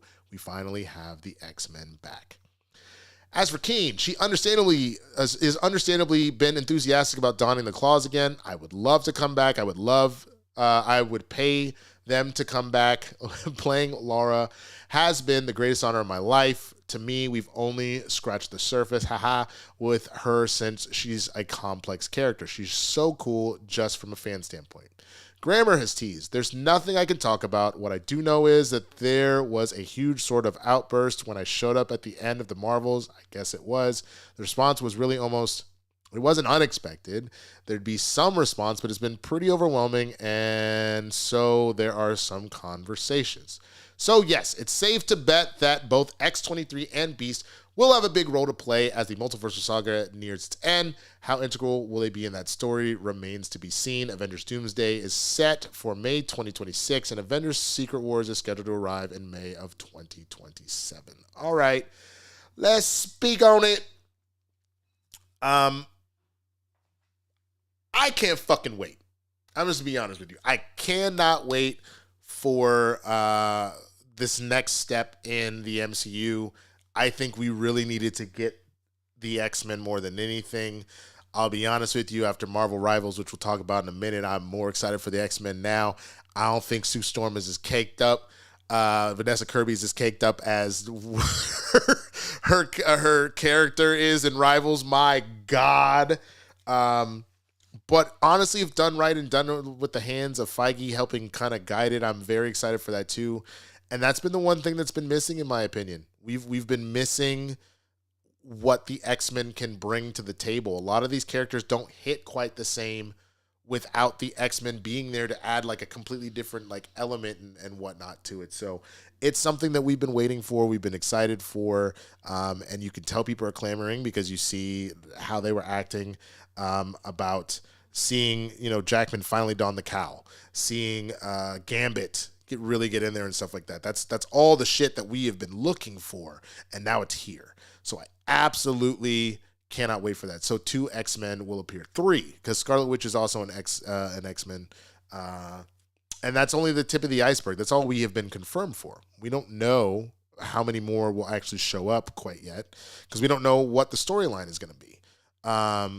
So we just got to wait and see. Again, the fact that we ended the Marvels with Spectrum in their universe means that there's a lot of room for stuff to kind of go one way or the other. So I am very much looking forward to it. I am super curious what y'all think. Throw it up in the comments. Definitely throw in any super chats or Streamlabs if you want to, make any more statements or get any questions in on that. I'm definitely curious what your thoughts are on that, man. All right. The next story here, I think, was, yep. This was actually the Zendaya and Tom Holland shit. So let's throw that photo in there. I think it's that one. It is. They're so cute. Oh. Spidey is going to marry his MJ. Tom Holland and Zendaya are engaged, as TMZ is reporting. Zendaya and Tom Holland are taking the next big step in their relationship because they're engaged. Sources close to the couple tell TMZ the Spider-Man star popped the question between Christmas and New Year's, dropping to one knee in a very intimate setting in one of Zendaya's family homes in the United States. We're told Tom didn't make a huge show of the engagement. It wasn't a big over-the-top proposal. Instead, it was very romantic and intimate. Our sources say the family wasn't there. It was just a sweet moment between Tom and Zendaya. Zendaya showed off her massive ring at the Golden Globes. Let me show you one of these other photos, which she's just gorgeous, just killing it. Let me move the photo so you can see. Whoops, nope, that's not it. Boop. Come on. You can kind of see it there. Let me get the other photo for you. Give me a second, because I had a bunch. I just didn't load everything in here. Boop boop boop ba-doop ba-doop ba-doop ba-doo. There we go. Drop that. Toot that thing up, mommy, make it roll. Pop it like it, drop it for the girl and make it go. Oh, pop like it, drop it. There you go. So yeah, apparently the rumor on the street is that's a $200,000 ring. My nigga Spider-Man said with great power comes great responsibility. It's my responsibility to keep you iced up, girl. Whoo, Lord, that is fucking crazy. But yeah, Zendaya showed off the massive engagement ring Sunday at the Golden Globes, and it looks like Tom spared no expense because the diamond is huge. Tom and Zendaya started dating back in 2021, several years after meeting on the set of Spider-Man Homecoming. They instantly became one of Hollywood's most beloved couples, even though they're extremely private and rarely comment on the relationship. Sources say Tom and Zendaya haven't started planning their wedding yet. They've both got a lot of Hollywood projects and commitments coming up, so we're told it'll be a bit before the wedding planning, but mazel tov. Dude, I love everything about this. They are so adorable. They met each other at the perfect age where they both were kind of getting their sea legs with Hollywood. They met on a project together. This is where, in my opinion, you re-believe in true love, and I genuinely think if they break up, I'ma fall apart, bro. Like that's gonna break my motherfucking heart. I won't believe in love no more after that shit, because they are perfect for each other. They really are. Tom gives so much reverence and respect and space to Zendaya to bloom in her own thing. It's why a lot of times, like even at the Golden Globes, he didn't go on the carpet with her, because it was like, that's your moment, baby girl. You're the one that's out here killing all that stuff. Kind of the same thing on the other side. She doesn't really get in all of his stuff, but they do come together for sweet moments and things like that. I love everything about it, man, and I genuinely really, really hope that they go the distance. They have a beautiful family if they want kids. That they become the Hollywood power couple that they have already sort of been, but as full-grown adults, man, they are so talented. They both are so talented. I'll never forget. I love my people. I love black people so much. Sometimes niggas piss me off, though, because I will never forget the fact that, Zendaya in Challengers, right, where she's got the two white boys, And the whole point of the movie is that she's kind of flirting with hooking up with both, and who am I gonna be with? And then you got Tom was in I believe it was either a movie or a show where he was kind of playing like a gay goth dude, and he was getting his back blown out in the scene. Everybody's like, she good with her man being gay, and I'm like, do y'all know it's make believe? Are you aware that his job is to play make believe? What the fuck are you talking about? It's funny. It is certainly funny that black folk obviously, are making all that's kind of joke. But on the other hand, there's some black folk that they're ignorant and they just don't know any better one way or the other. They're just like, oh, it must be real if you did it on camera. Okay. But again, they're the kind of couple that you look at and that you hope for. Like you have a situation where, I see people talking about J-Lo and Zendaya being way more humble than J-Lo ever was, and that's true. Ben Affleck gave J-Lo a $5 million ring. Again, Zendaya is way more humble than J-Lo and knows the more important things, and that's why they're having this weird thing trying to sell the motherfucking house and all that shit. Ooh, boy. That's fucking wild. But again, that's the kind of stuff now, here's the funny thing. Let me see if I can find the tweet really fast, because that shit had me dying. Okay, let me duplicate this really quick, because it was Zendaya. Zendaya, Tom Holland. There was a tweet that essentially said, this is the moment in which Zendaya knew she was gonna marry Tom Holland. And I can only play so much because we're on YouTube, because I'm not trying to get a copyright strike, but hold on. Let's go to the reaction. I need to change that too. I don't want to ruin that surprise for y'all later. Okay, there we go. Let's see. Oops. What are you doing? That is way too big. So yeah, that tweet read, this is the moment that Zendaya knew Tom was going to be the one she married. Y'all remember this? I'm gonna cut the audio in and out. Okay. But when he was doing the lip sync battle on Comedy Central and she came in and she did the Bruno Mars one, he came and did the Rihanna. He killed this shit. Look at my boy go.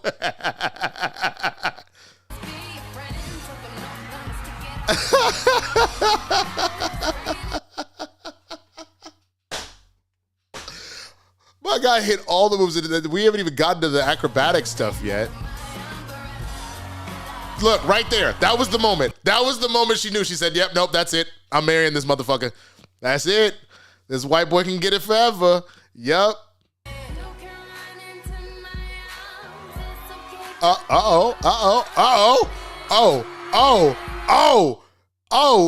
She wasn't ready. She was like, okay, we didn't do that move yet. We didn't do that. Oh, and then the rain. Yep.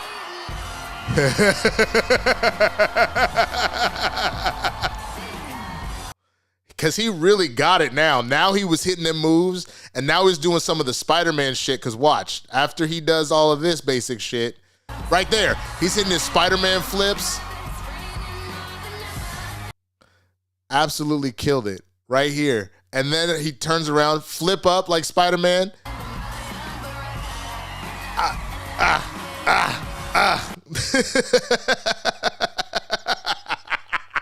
Look at her. She's disturbed. She doesn't know what she's going to do. And then right here, with the death drop finish. Boy knew. He knew. If I was going to keep this woman, I'm going to need to figure my shit out, man. He fucking knew. And she loved that shit.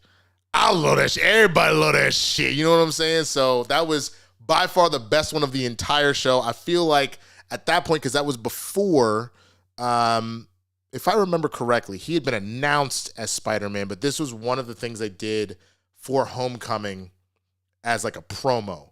And he went on Lip Sync Battle with Zendaya. And that was also when people said, I want to say again, before the movie came out, like, yep, that's my Spider-Man. My nigga did it. And that's what I'm saying. It's not, fellas, it's not even that like you couldn't have competed for if you're young enough to get with Zendaya. It's not that you couldn't have competed in a sense of like, I'm not a movie star, I'm not a millionaire, but you're not competing with that. My nigga did the moves and he committed to that shit. You know what I'm saying? So there was nothing. That scene, that was even before they dated. That was it. So there you go, man. So again, shout out to them. Congratulations on the engagement. It's an awesome, awesome thing to see. You love it. You love to hear it. You love to see it. And now let's go to another story that I got going on here. What was that? What are you? Oh, okay. You're that and you're that. So yeah, let's go to this next one, man. Marvel Rivals. It's a great game. It's one of my favorite games. I play it all the time with my friends. I don't know why I decided to do a walking impression, but fuck it. Marvel Rivals Season 1. This was talking about a trailer with Dracula. This was on Monday when I originally planned to do this. But as first reported, Josh Wilding did this, first reported on GameFragger.com. A trailer for Season 1 dropped for it, confirming the Fantastic Four is coming to the game for January 10th, which they did, as well as promising multiple new New York maps. They got to see the Marvel Source family in action as Mr. Fantastic, Invisible Woman, Human Torch, and Thing are finally added to the game. The event is titled Eternal Night Falls, and we get to see the first family team up with their fellow heroes when vampires invade the Big Apple. which is interesting. They decided to go the Dracula route when you could have saved that for Halloween, but whatever. The sneak peek ends with the first look at Dracula, the big bad of the season storytelling. Official description for the Eternal Nightfalls event reads, darkness engulfs New York as the time stream entanglement leaves Doctor Strange trapped in the entangled astral plane, scattering the Darkhold pages. Dracula and Doctor Doom disrupt the moon's orbit, plunging the city into eternal night and unleashing an army of vampiric creatures with the world on the brink. The Fantastic Four join forces with iconic Marvel heroes, standing together in an epic battle to break the mystical darkness with science. Like the battle against Dracula with the Fantastic Four in Marvel Rivals. Now, Marvel Rivals has already proven to be a huge hit for NetEase, securing 10 million players in just 3 days and 20 million in 2 weeks. The free-to-play superhero team-up PvP shooter debuted on December 6th on PC via Steam and the Epic Games Store and PlayStation 5, as well as Xbox Series X and S. Sony and Marvel don't make player numbers public, though Steam does. As a result, it was recently revealed that Marvel Rivals launch weekends saw it boost 480,990 concurrent players. That makes it one of the top 5 most played games on the platform of Steam. Yep. And so, yeah, the main thing that you can kind of see, I'm not going to go get another photo. Look at Sue over here, my girl Sue. She stacked, bro. She putting Mrs. Incredible to shame. Like, now, mind you, all of the female characters in the damn game are Squirrel Girl has no business having that much tail, pun sort of intended, man. Psylocke has never been that thick. She's a goddamn ninja, and let alone Sue. But that's why some of my favorite content have been some dudes being like, all right, here's welcome to the Rivals development team. In order to join the team, all of the players have to have the thickness.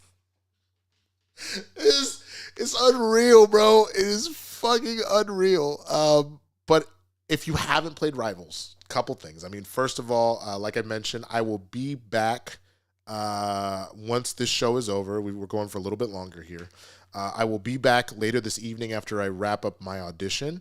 And I'll be playing Rivals for a couple of hours. So if you want to join me, that's going to be at twitch.tv/theswaggy Blerd. Come say what's up. I would appreciate playing with y'all and stuff like that and all that goodness. But if you're a gamer and you like any of this stuff whatsoever, y'all got to play this game.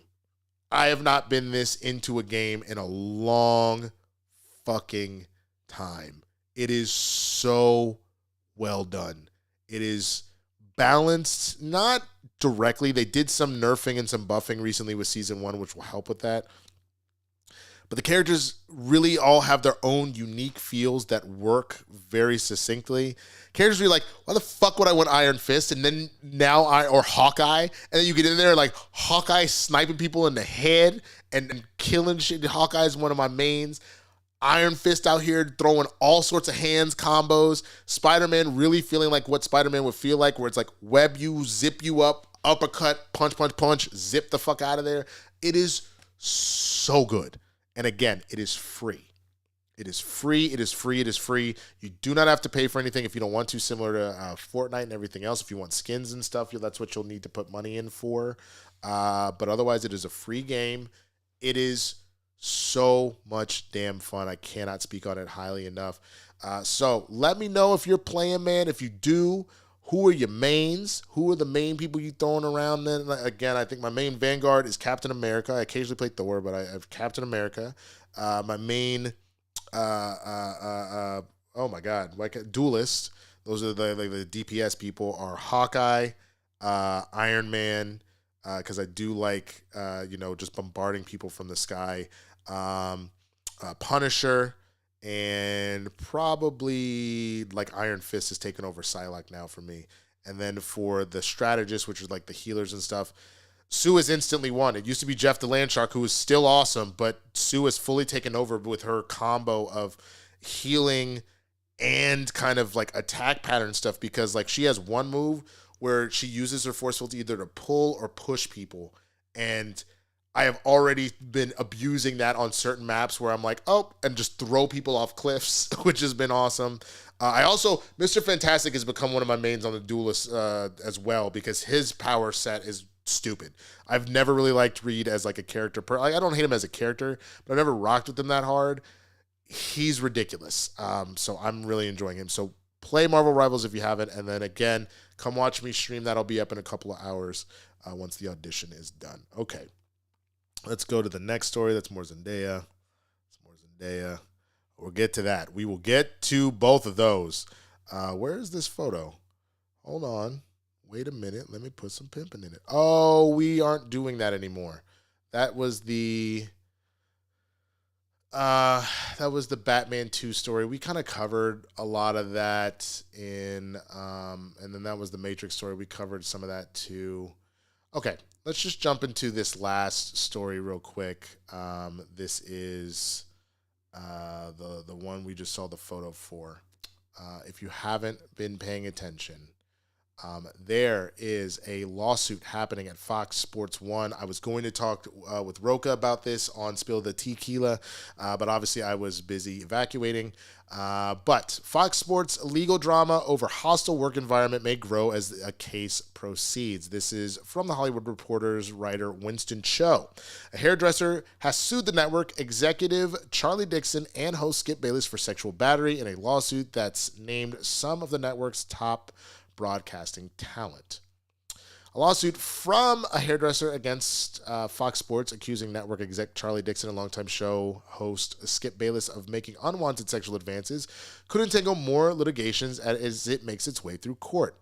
Marcellus Wiley, the former co-host of FS1 Speak for Yourself, said he's considering suing the network for conspiring to replace him on the show with Joy Taylor, who allegedly curried the favor of Dixon with sexual favors and dismissed concerns from the hairdresser Nushin Faraji of sexual harassment. I'm trying to take that look right now, Wiley said in an interview Wednesday with Jason Whitlock. That fat fuck. As Faraji pursues discovery over the extent of network executives' awareness of the alleged misconduct, she also said she may name Fox Sports president Mark Silverman and Fox Sports chief executive Eric Shanks in the lawsuit. Fox's failure to prevent harassment perpetuated a misogynistic, racist, and ableist workplace where executives and talent were allowed to physically and verbally abuse workers with impunity, stated the complaint. In a lawsuit filed on January 3rd in Los Angeles Superior Court, Faraji sued Fox Sports, Dixon, and Skip Bayless for sexual battery and hostile work environment. She accused Dixon of rubbing her body and grabbing her buttocks at a birthday party in 2017 for Taylor and Bayless, who allegedly offered her $1.5 million for sex. Bayless did of repeatedly pressing his body against her and kissing her cheeks. Kissing her cheeks, Lord Jesus. Fox allegedly fired her at Dixon's direction for disclosing information about his sexual relationships with network employees, according to the complaint. Caught up in the lawsuit in some of Fox Sports' top broadcasting talent, is some of their top talent, including ex-Speak for Yourself host Emmanuel Acho, who is allegedly engaged in a relationship with Joy Taylor. In 2022, the show was rebranded as Speak, with Taylor replacing Wiley, while Acho co-hosts The Facility. When the lawsuit was filed, Wiley said in an interview that he realized he got squeezed because Charlie and Joy and Acho are all running a triangle on me. Bro! The proposed class action also seeks to represent other Fox employees who allegedly weren't paid the required minimum and overtime wages. Fox Sports did not immediately respond for a request for comment. Oh, boy. Oh, boy. All right. Oh, one more thing. I almost forgot. So this is the other part we were going to talk about. Not Tom. We already talked about Tom. We need to change that to... where is it? Yep.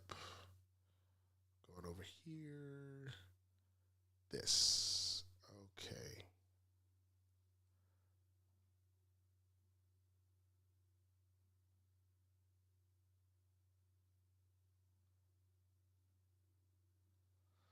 Okay. So this is this Kick Sports, I guess. They did a whole kind of timeline on the Joy Taylor side of it all. which I want to talk. The reason I'm doing this is because I want to talk about a couple of things that went down that I feel some type of way about. But Joy Taylor was named in a Fox Sports sexual harassment lawsuit here at the Times. Joy and Fox analysts almost aired out their dirty laundry and secrets. Okay, so I'm going to turn the audio up on this. Just wait a second. All right, here we go. So this is Shannon Sharp told us exactly what was going on with Joy Taylor, and we didn't even notice. Skip and Shannon Undisputed. Yeah, we co-host, but this is your show. So I owe you a little gratitude. But Joy better not ask me. I mean, Joy, my girl, but Joy better not ask me when I'm coming back. You know what I'm saying? I mean, me and Joy cool, but we know. So there's that. And we can't forget when Joy and Shannon went to a Dodger game back in 2016. The next day, Skip referred to it as a date live on air. Then there's Emmanuel Acho. I don't know anyone more impressive in any way, shape, or form than the one and only Joy. But truly, in the sports industry, I do not know anyone that is more impressive in every way, shape, or form than the one and only Joy Taylor, ladies and gentlemen.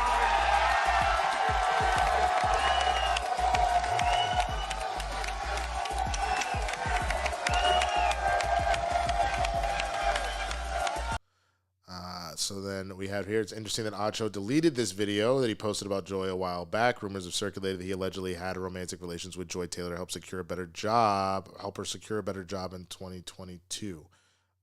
Here's this. Just got done with rehearsal for the new show Speak, and I got to take a moment to shout out my co-host Joy Taylor.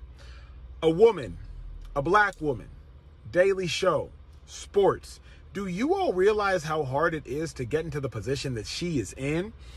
So often there's misogyny and sexism running rampant in sports, and we don't even care what women have to say in sports.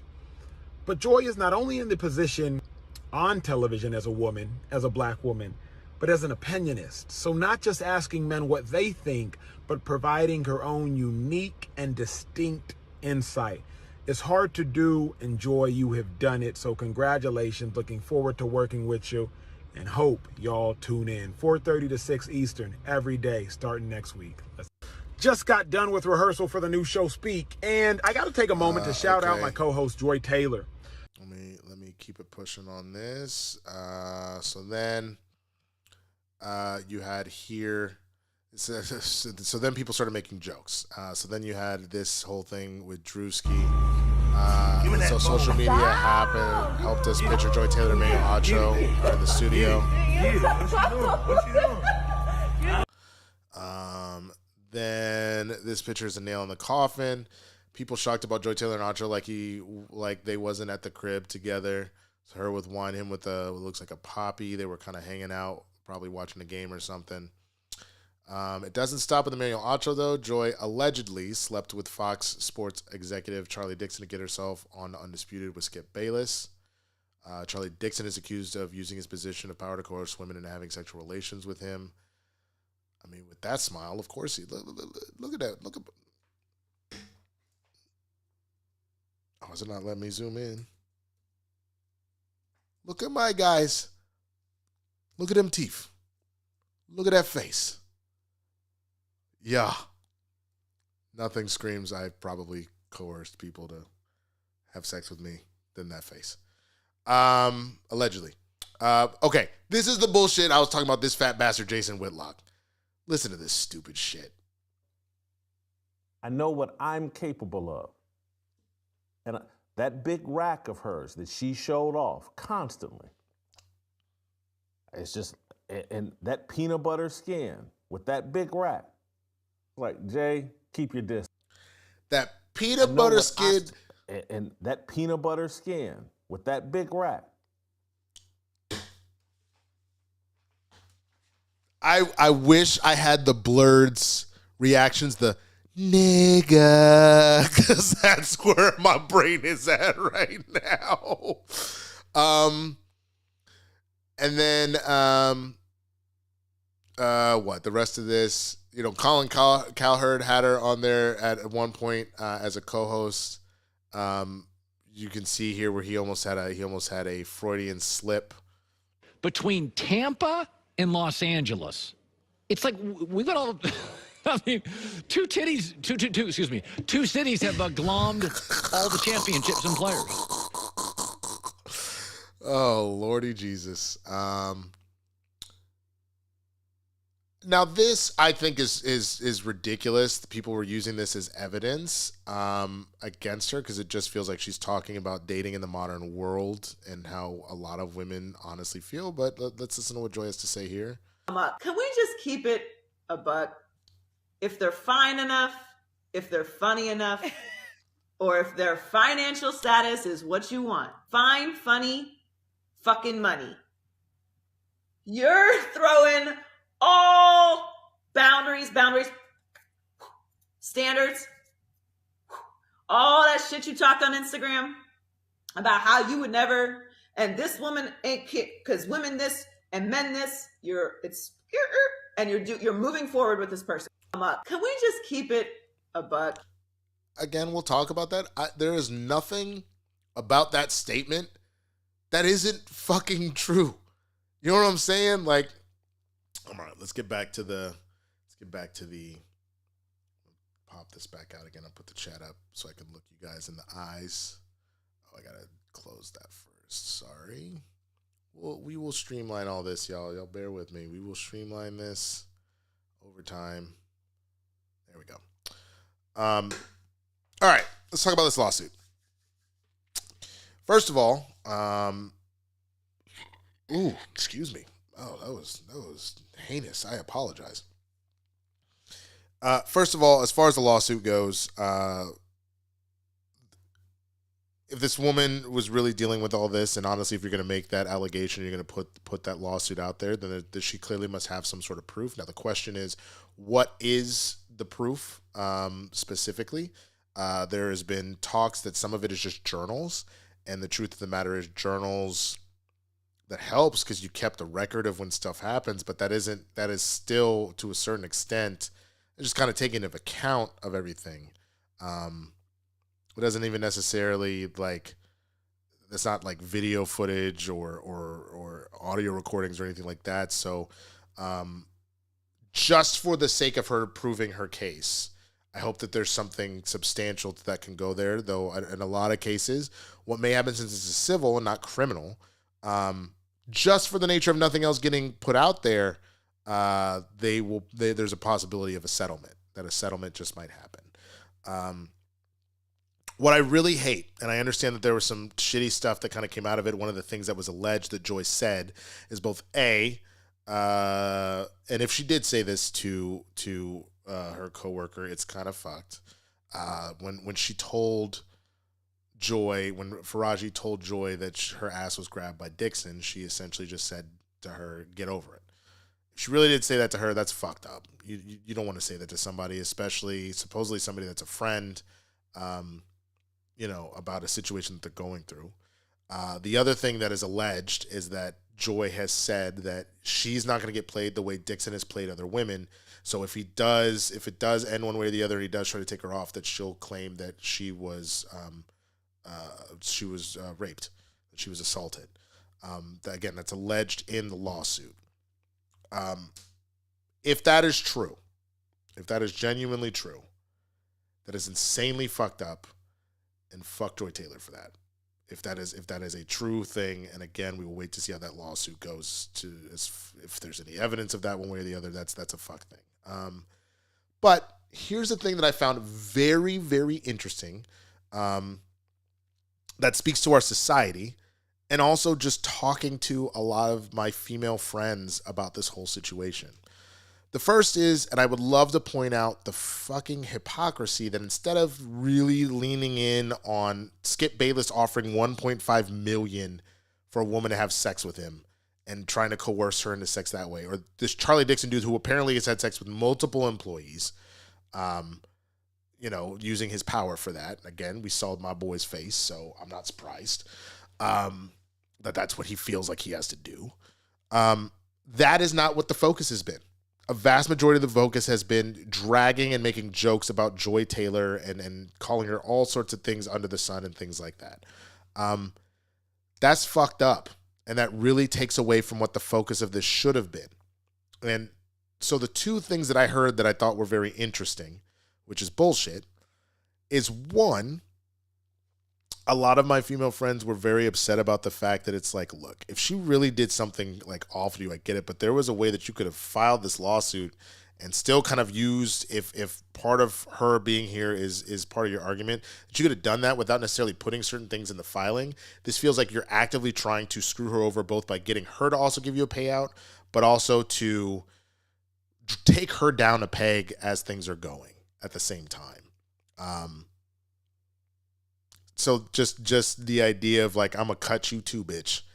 But then the second thing that a lot of my female friends were saying is that, and I didn't realize this, like there's the joke that always goes out, which is not a joke. It's almost like slander of people talking about, oh, you know, she be sleeping her way to the top. She just sleeping her way to the top, stuff like that. A number of my female friends were like, most women know that the not said out loud secret that we all agree to is, no, you don't sleep your way to the top. You sleep your way to the middle.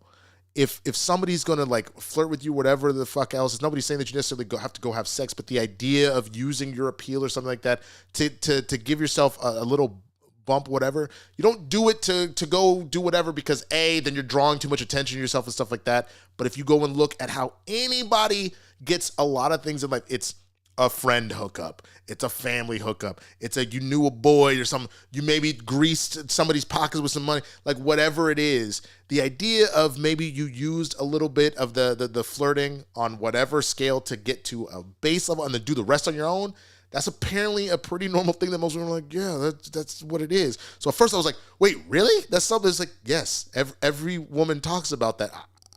If that's the case for the ladies that are watching the show, I would love to know. Please, in the comments, let me know if that is something that you have heard and that that's a creed that you've heard other women, maybe even yourself, talk about and stuff like that, about sleeping your way to the middle, sleeping your way into the door, but not to the top. If that's a thing that you've heard, I was new to this. This was new to me, but at the same time, that shit makes sense. If I walked in, if I was fine, I would walk in with some titties and someone was like, you got some nice titties. You want to work on this TV show? I'd be like, yeah, I got some nice, please. You know what I'm saying? Like, but everybody has their level of where they kind of like stop. You know what I'm saying? I've always said I never had a problem when people were talking about the Nepo baby stuff. If you're talking about somebody that has talent and that works hard and proves that, like, sure, somebody maybe opened the door for you, but you clearly deserve to be here. Great example is Rashida Jones. Rashida Jones is a fantastic actress. Obviously, with her dad being Quincy Jones, R.I.P. And I can't remember who her mom was, but I know her mom was also famous. But, like, she has more than proven that she deserves all of the accolades and the jobs that she's gotten because she is talented. Obviously, by the right of who her parents are, that got her maybe in a position to be seen, but she is very talented. And I feel that way about most Nepo babies that we see like that. So, like, John David Washington, like, Denzel made it very clear, nah, you doing that shit on your own. But, like, it clearly people heard the name Washington, realized that was his son. They were like, oh, well, we got to give him a shot. But the boy's got fucking chops. And he's out here earning Oscar nominations. Same thing could be true about O'Shea Jackson Jr. Ice Cube said very clearly, no, you're not just going to automatically play me in Straight Outta Compton. I will allow you to audition. I will make sure you at least get an audition, but you will get no favor. You will get no extra. You're going to have to earn that shit. And he went and he got schooling and he got classes and he did the audition and he crushed it. And he's had a good, like, if you are given an opportunity and you run with it, go for it. The main thing that's the problem is if somebody's given an opportunity and they fucking trash and then they keep getting put up for shit. That's the problem more than anything. So, for me, the only thing that I think is mad out of pocket, if she genuinely did say that stuff about I will cry, you know, if he tries to toss me to the side, that's not cool. That I have a massive problem with people, especially people in minority or marginalized groups, weaponizing that status that they're in to get themselves out of trouble. I fucking hate that shit. That shit pisses me off more than anything. Because you already know how hard it is and how hard we're all struggling, and now you're making a mockery of it for you to get ahead, but you're going to screw everybody in the process. Man, fuck you for that shit. Fuck no. But that's the gist of that story. We're gonna have to wait and see what happens. Again, all of this is just alleged right now, as they've just been a court case being filed. So we got to see what's going on with that. So let me know what you think in the comments, man. Let me know what you think about that story, how you're feeling on it and whatnot. And then let's look at our last few super chats and Streamlabs. And I'm gonna get out of here so I can shoot my audition, and I will be back in a little bit to play some Rivals over on Twitch. So let's see. Old man Chris with another very nice donation. Thank you so much. This one is for the fam who needs it most. I know y'all been through it, so whoever could use a pick-me-up in your camp, grab him some Joe. Thank you so much, old man, Mr. Chris. I appreciate that. Marcus the Entertainer with the super chat. Thank you so much. Looking at some DCU Batman fan cast, and I came across a convo about casting a black actor. In my opinion, a Batman can be black, but Bruce Wayne cannot be black. Here's the thing. I feel like you can't necessarily, depending on the universe, just because there's not a lot of black billionaires rolling about. And if the one black dude that's a billionaire is always hurting shit or missing, and then Batman whoops your ass and he black, it's kind of like, it's clearly that nigga. You know what I'm saying? Like, it's him. Like, he's the one. It's kind of like, I don't have a problem with the black James Bond, but someone made a very good point. Bond's whole thing, especially being with MI6, is the idea that he really does blend in kind of everywhere, can go on to any sort of adventure. It's kind of hard to have him go blend in with a bunch of Scots and Irish folk and all that wherever he needs to. And it's to go into Russia, pretend to be Russian. It's like, he's the spy. The interest is the spy. Either way, it's one of those things where I would make the argument, because there was a dude that is embarrassed himself on Capes and Cows. I don't even remember this fuckboy's name, but he wanted to go on and on about how woke I am, which, fuck anybody that uses that term like that. That is not what the term fucking means. I don't care if it's evolved in language one way or the other. It's because it was stolen from what it actually originally meant. It was said amongst black folk as in, stay woke to your environment, stay woke to the police, stay woke to shit that will get you in trouble. That's what that shit meant. That someone is coming for your head. Listen to the song Redbone by Childish Gambino. It was used way before then, but listen to the lyrics of how it says, now stay woke, niggas creeping. They gonna find you, gonna catch you sleeping. Literally the idea of stay woke or they are going to fuck your day up. That is what it meant. That's what it means. I don't tolerate that. My dick is small and I feel some type of way. I say all that to say he was embarrassing himself because he was like, oh, you want to see a black rogue? What about Sydney Sweeney for Storm? Rogue's ethnicity is not paramount to her character. Okay? It's not. It genuinely is not. Storm's is.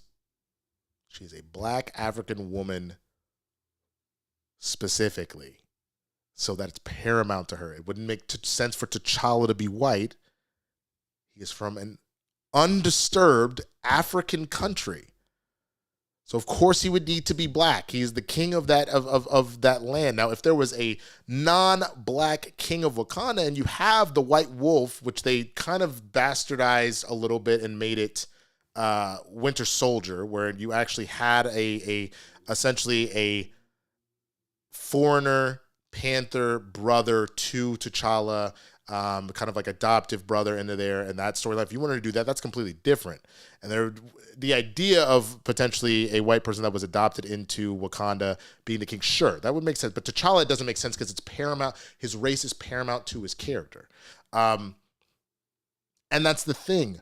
Most black characters, because of how they're written, their race becomes paramount to it, but a lot of the white characters do not. So again, the exceptions to those rules, that if I'm trying to think of a white character that you really wouldn't change, it wouldn't make sense for their ethnicity to change.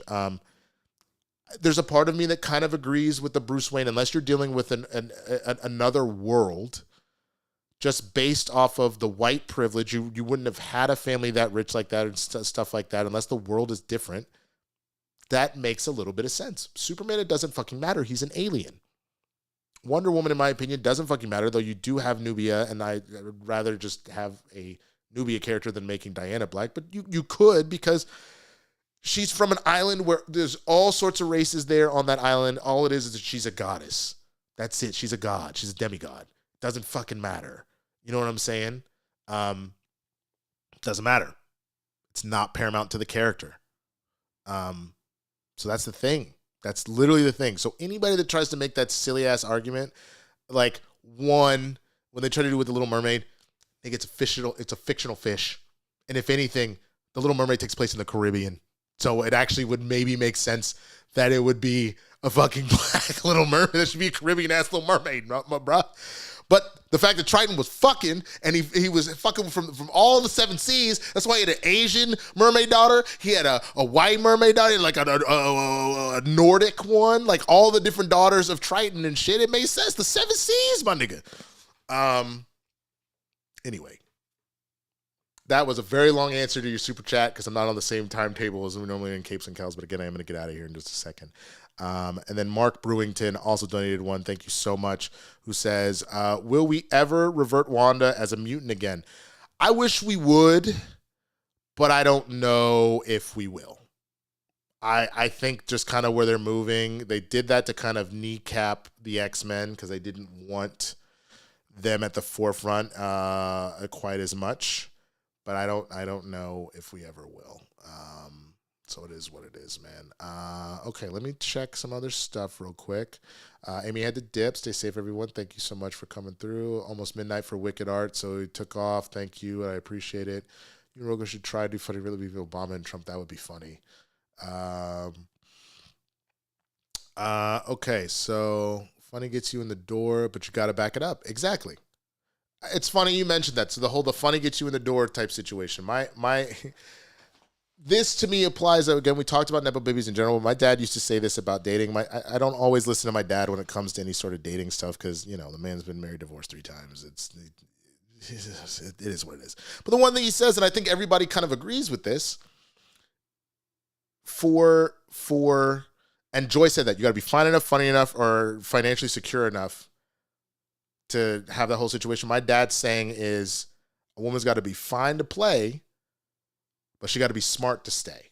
And so what he means by that is, like, when I first see a woman, if she's beautiful, you've got my interest.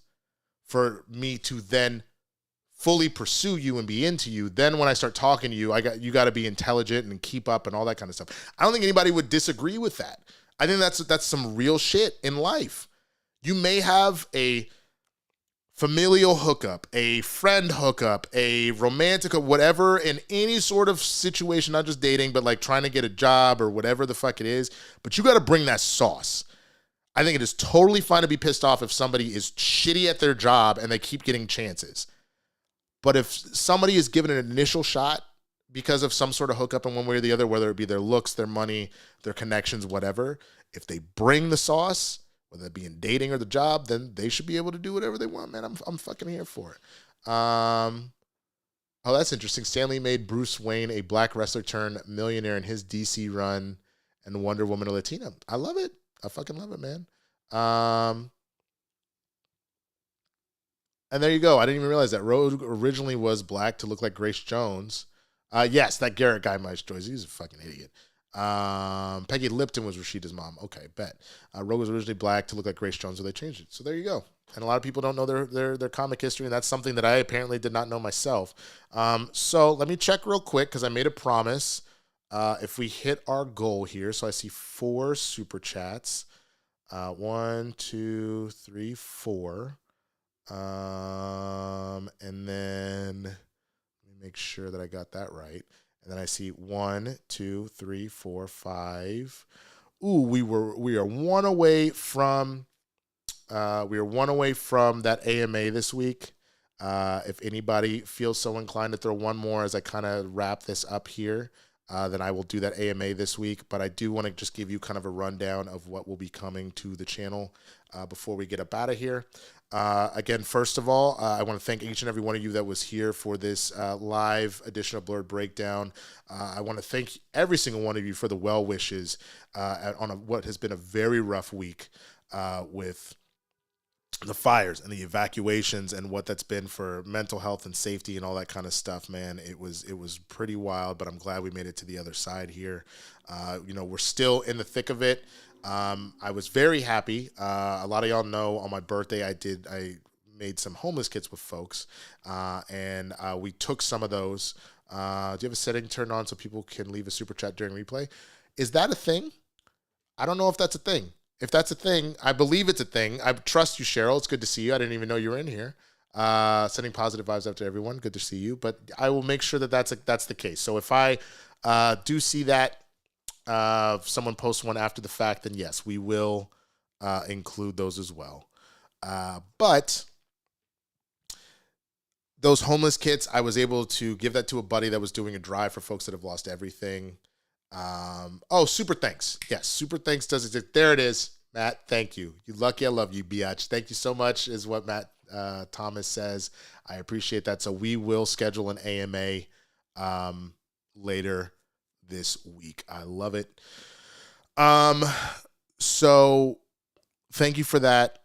There's a lot of stuff that can be done with various organizations. So please, if you can, donate anything to those, or if you're in the kind of the California, LA area, like clothes, food, people have lost everything. So anything you can do, I'm really here for it. I'm newer. You said you stream Marvel Rivals on your show with Christian. Are you playing soon? Hi, Doug. Yes, I will be doing a Marvel Rivals stream over on my Twitch, twitch.tv/swaggyblerd in about an hour or so. I need to do an audition first, but I will be doing that later this evening. So definitely swing over to my Twitch in a little bit, and you can find me there. So anything you can do to kind of help with that, but at the very least, just praying people up, sending well wishes. Greatly appreciate that. As far as the channel, this week, like I mentioned, I will be putting out my best of 2024. If I have enough time, I will also put out my most anticipated 2025. We're doing another live Blerd breakdown. Most likely, let me look at the calendar. We'll get it on a consistent schedule going forward, but right now, just between all of those auditions and stuff I was telling you about, my schedule is a little wonky. But let's take a look. Oh, shit. Okay. So I will plan to do 2 Blerd breakdowns. I'll do one on Monday, and I will do one on Wednesday. Most likely for both of those, we'll set them for what used to be the old Blerds in the Hood time slot of 6 p.m. It will not necessarily stay that way going forward. I will probably start carving out time specifically. That's 6 p.m. Pacific, by the way. I will start carving out time specifically for with my scheduling on work, and we'll probably try and do a midday thing. But the nice thing about doing it in the evening is then that's kind of the news has been able to come out, wrap up for the day, give you my thoughts, et cetera, et cetera. And then other than that, man, I'll be doing Breakfast AM News more often. I'm excited about that. I'll be doing reactions. I will put a poll out on the YouTube post thing that you can do of just ideas for shows. I also was on the Discord. Cheryl would be shocked. I was on the Discord yesterday as I was on a Twitch stream. I'll be on there a little bit more, so we'll try and do a poll on there too. The Patreon, I need to vamp a little bit. We're getting up ready to move, so I need to focus on that. Making some calls tomorrow, but I'm going to work on tweaking the Patreon so that's there. One of the perks for even just the base level tier of the Patreon is access to the Discord. You can come in and hang out with us, and we'll do some more polls and stuff there. Cheryl held that down for what's been, a year and a half, 2 years. I thank you, Cheryl. You're the fucking shit for that. But I will put a poll here. Throw up whatever suggestions of movies you would potentially like me to see you do a reaction to. If I haven't seen it, those are going to get more priority. Rewatches I might put up there too, but we will put that up as part of a way to grow the channel out and all that kind of stuff. I would really, really love to see that happen. But yeah, I am so excited. I am so excited that we are able to get this up and running, that this is fucking working, man. Like there was a few drop frames here and there I'm seeing from the report, but for the most part, this shit actually worked, which is fucking awesome. I am just really excited to be doing this with you. So, you know what? I know of the Hebrew Hammer. I've never seen it. So yeah, we might have to do that one. I'll put that on the list.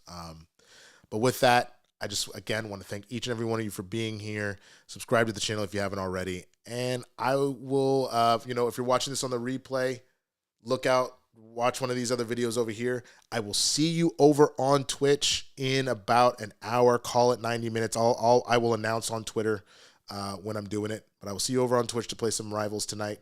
Y'all stay safe out there, man, and I'll see you on the next one, man. Peace!